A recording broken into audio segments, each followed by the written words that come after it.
కూటమి సర్కార్ అమరావతితో పాటు విశాఖ అభివృద్ధిపై కూడా ఫోకస్ పెట్టిందా? విశాఖను ఆర్థిక రాజధానిగా మలిచేందుకు ప్రణాళికలు సిద్ధం చేస్తుందా? అమరావతి విశాఖను కూటమి సర్కార్ రెండు కళ్లుగా భావిస్తుందా? ఈ రెండు నగరాల అభివృద్ధిని బ్యాలెన్సింగ్ చేసేందుకు కూటమి ప్రభుత్వం అడుగులు వేస్తుందా? అమరావతి వైజాగ్ డెవలప్మెంట్ కోసం ప్రభుత్వం ఏం చేయబోతోంది? Let's watch.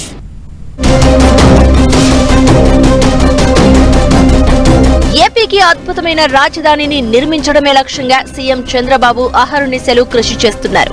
గత వైసీపీ ప్రభుత్వం 3 రాజధానుల మంత్రం జపించినా కూటమికే జై కొట్టారు ప్రజలు. వైసీపీ గెలిస్తే విశాఖ రాజధాని అవుతుందని తెలిసినా ఆ ప్రాంత ప్రజలు కూటమికే పట్టం కట్టారు. అయితే విశాఖ ప్రజలు ఎక్కడా నిరుత్సాహపడిపోకుండా కూటమి సర్కార్ పక్కా ప్రణాళికతో అడుగులు వేస్తోందట. కూటమి సర్కార్ పవర్లోకి వచ్చిన డే 1 నుంచి అమరావతి నిర్మాణ పనుల విషయంలో యాక్షన్ ప్లాన్ ని రెడీ చేసుకుని ముందుకు వెళ్తోంది. అదే సమయంలో రాయలసీమ, ఉత్తరాంధ్రకు కూడా సమన్యాయం చేసేలా ప్రణాళికలను రూపొందించిందట కూటమి సర్కార్. అమరావతితో పాటు విశాఖకు ఎనలేని ప్రాధాన్యత ఇస్తోంది. విశాఖను ఐటీ హబ్ గాను, పారిశ్రామిక కేంద్రంగాను తీర్చిదిద్దడానికి ఉన్న అన్ని అవకాశాలని వాడుకుంటోంది. అలా విశాఖపట్నం వాసుల కలలను నెరవేర్చే పనిలో సక్సెస్ అవుతోందని లోకల్ టాక్. తాజాగా విశాఖ పర్యటనకు వచ్చిన మంత్రి నారా లోకేష్ ఈ ప్రాంతాన్ని ఐటీ హబ్ గా మార్చుతామని ప్రకటించారు. విశాఖలో రానున్న 5 ఏళ్లలో ఏకంగా 5 లక్షల ఐటీ ఉద్యోగాలు వచ్చేలా చూస్తున్నామని అన్నారు. అంతర్జాతీయ నగరంగా, ఆర్థిక రాజధానిగా విశాఖను తీర్చిదిద్దుతామన్నారు. విశాఖ ఏపీకే గొప్ప నగరంగా ఉంటుందని ఆయన హామీ ఇచ్చారు.